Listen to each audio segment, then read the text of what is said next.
So overall, yard's looking real lush, real green. I got a lot of weeds and overgrown things here, but it's how I like it. Makes it feel like the jungle. But I got all sorts of little projects that are just kind of doing their thing here and taking their time. Like here's a bulb I planted a couple months ago, and I'm starting to get my first round of bulbs everywhere I planted, and some perennial sages I recently planted. And then here I got a couple of my herbs. I got this wormwood that I'll make absinthe out of someday, and Thai basil.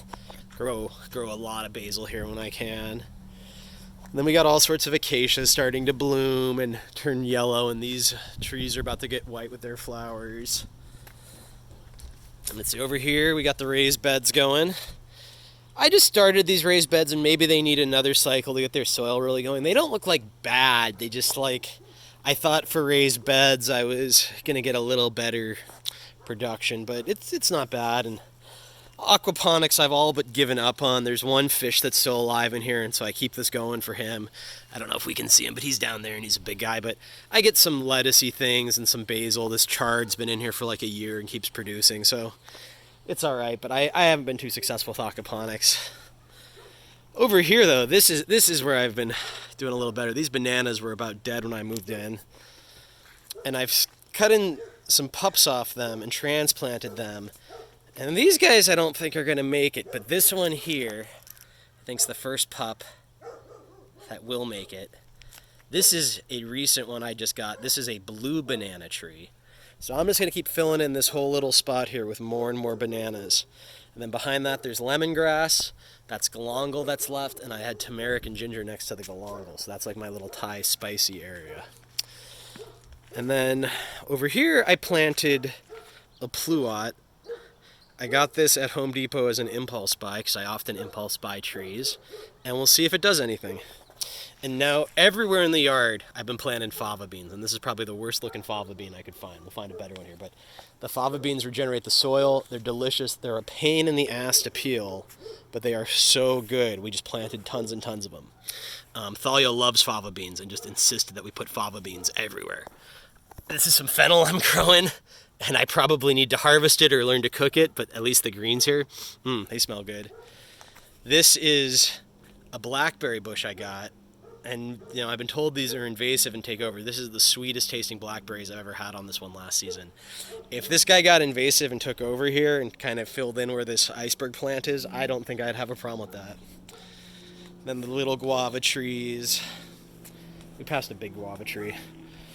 Dragon fruits haven't done anything yet. But then, it's the winter season. I'm trying to regenerate everything here a little bit. So I got lots of peas, lots of beans planted.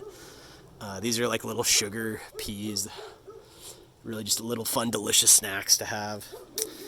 And we haven't had the hard frost this year that I had last year. So a lot of stuff that died off last winter hasn't, and I think it's going to make it. Like this died down to its roots.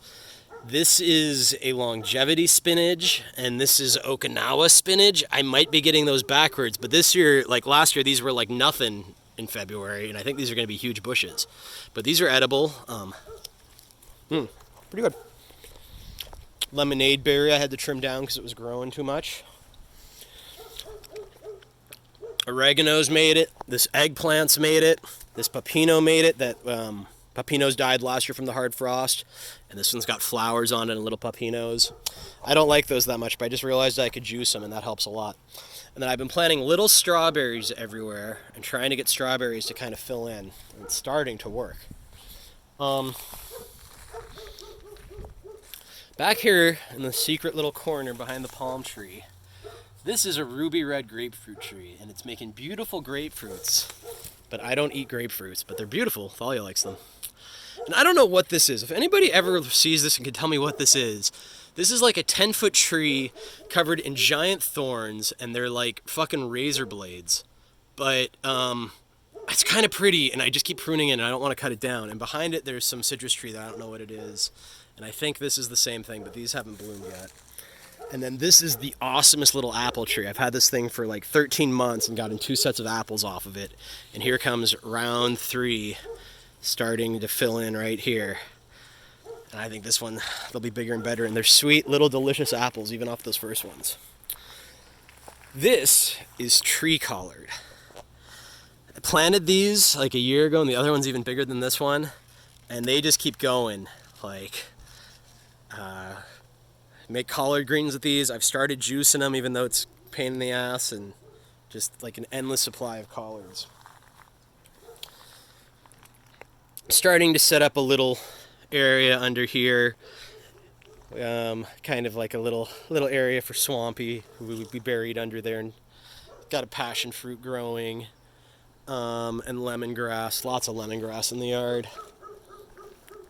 And then, just because, I got to do all the things you have to have in permaculture. Here's a bunch of comfrey. More comfrey. And then here we start getting into like fava beans that look like they're going to produce a lot of fava beans. Fava beans, fava beans, fava beans. More peas. More tree collard. This one looks like a tree. This one's probably over 4 feet tall here, if not 5. And then here's the macadamia nut tree. Also hated that hard frost last year and is in way better shape. This parsley's just gone insane. There was a raspberry here. I don't know what happened to it. Not everything works. It's all an experiment. Sorrels. This is like lemony. This is what I've been putting in my sandwiches. I mean, this is, perennial. I got another one, but this one's really taken off. Fava beans. Oh, yeah. We'll have to do a whole fava bean thing here. All right, now this is why I wanted to have this in high def. I really wanted to show off this.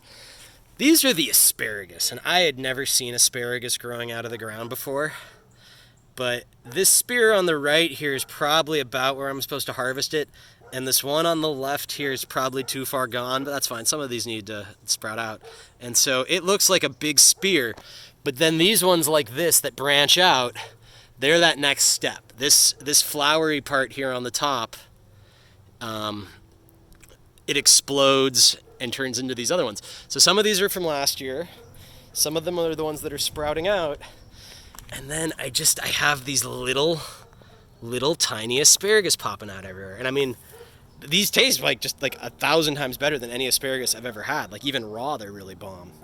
And so I planted some more of those back there in the other beds, and we'll see what they do. So this is another permaculture legend. This is a moringa tree.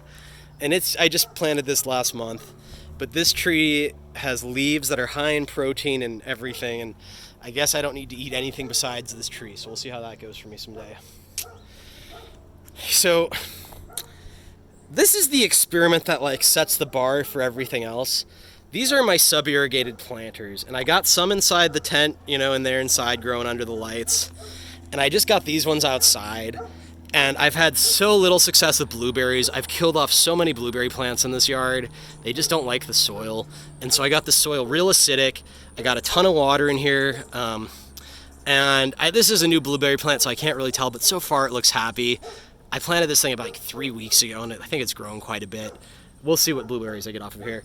And then just, to keep playing with science here, these are some feminized auto flowers that I just stuck outside. I think they're looking pretty happy in these sips.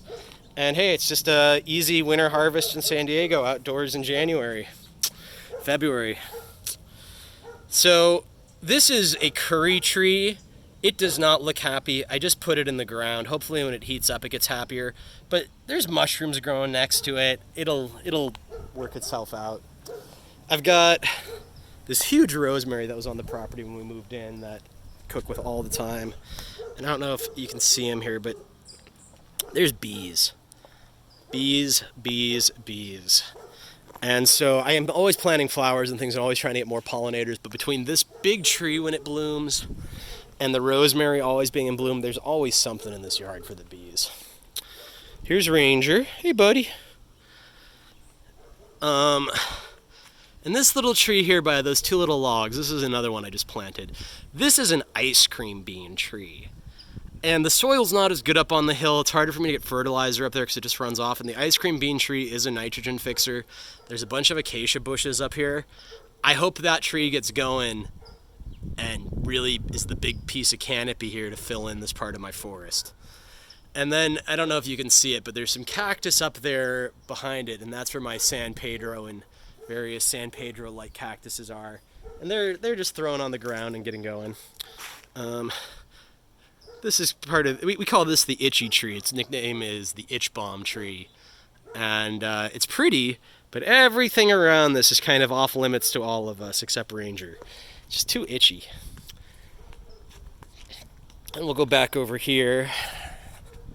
So these are the avocado trees. This one was almost dead and is now pretty healthy and has like little blooms. This one was a newer one from Home Depot, and it's like about to go nuts. This one had little avocados on it last year and they kind of disappeared. I don't know if rats got them or what the deal was, but I think this one's gonna bloom this year. That one over there was struggling a little bit more, but I think it's gonna bloom, and I think between the three of them cross-pollinating, I think I'm gonna get some avocados this year. Then this had like 2 macadamia nuts on it last year. These take a long time to reach full maturity, and it takes a couple years for them to ramp up. But I think this year is going to be the first year where we actually can get some macadamia nuts off this. And I'm going to have to learn how to like crack them and roast them and all the stuff that comes along with that. And then I threw some potatoes down here kind of in this gap between the lantana and the macadamia. And actually this is like one of my better looking potato plants. I still haven't like had a good potato harvest, but I think they like being kind of like this dark, damp corner. So I'll see how that harvest goes, and maybe that's the potato spot. Oh, and look, I put some fava beans down. This is a little citrus tree that hasn't bloomed yet, but I think it's about to. What is it? Little mandarins. That'd be a nice one. And then more in the gaps here, because I keep killing other plants off, I'm starting to put just more San Diego natives. I've got so much space and everything just gets filled with weeds. I'd rather have these San Diego natives. I learned about, these are called California lilacs, and there's like a bunch of different species in that group, and they're nitrogen fixers. They don't need a lot of water. They're purple. You see them all over San Diego. They're just a great way to fill in the yard. Passion fruit always seems to be struggling, but there's a lot of it. I cut it back. I'm throwing the vines down everywhere. I've got some yarrow growing under here, which is a dynamic nutrient accumulator, and there's some other ones here. So this is like filling in, and maybe this will help the passion fruit, or maybe the passion fruit's just for decoration. Hoping that second passion fruit cross-pollinates. But then this is this lemon tree, has gotten some water and a little bit of mulching in the past year, and all of a sudden it just started producing. I mean, there's got to be 50 to 100 lemons in this tree. I'm not going to be able to use all these lemons. And that's what I want to get the rest of these trees like, where there's just, way too much and I got to put it out front. We have put baskets of that out front. And then this is the other lemon tree. This is, I believe, a Meyer improved lemon tree. These are the ones that I want for cocktails and lemonade. These ones are sweet. These ones are more for cooking. And then there's stuff up on the hill. Well, I think that's most of what's going on. I can never remember all that's going on back here because it's a big yard, and I got a lot of projects, and some of these, the macadamia is like a 5-year project here to see what it's going to do. But here's one more. So this was a broccoli I planted last year that never flowered, and I left it because I thought it looked cool. And it's not really supposed to be a perennial, but now it kind of got topped, and it almost looks like 5 broccoli heads. And I don't know if it's going to turn into, nice broccoli or not, but I still think it looks cool enough to keep. But I mean, maybe you can grow broccoli perennially in San Diego. This is a bed that I've tried to get stuff going in and have had no luck with anything. There's some raspberries that don't want to go, but I'm trying to give them fava beans to help them. There's some blueberries that didn't want to go. I'm trying to give them some fava beans to help them. But here, these strawberries, though, that are between everything, they're starting to take over. And so maybe I won't be able to grow blueberries here, but if I could grow strawberries, I wouldn't be that upset. And same thing here, another dead blueberry that I'm trying to nurse back with a fava bean. These roses, they do awesome here.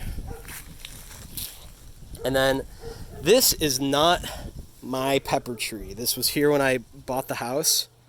These are hot. I don't know what they are. They're like 400,000 Scovilles. They're like hotter than habaneros. But it doesn't bother me that much. I mean, I can't eat them, but I like the tree. And then this is Okinawa spinach. And this is I took a cutting of the Okinawa spinach and stuck it in the ground. And you really can just transplant this stuff wherever. And once it gets going. So I'm hoping that, over time, I'll just keep breaking these off and replanting them and get rid of the grass. And all of this will be edible Okinawa spinach eventually someday. Not all my perennial broccolis made it. Maybe next time. Well, I think that's a good spot to wrap it up. We'll have a good day, and I'll post another garden update, and we'll see how everything's doing in a couple months.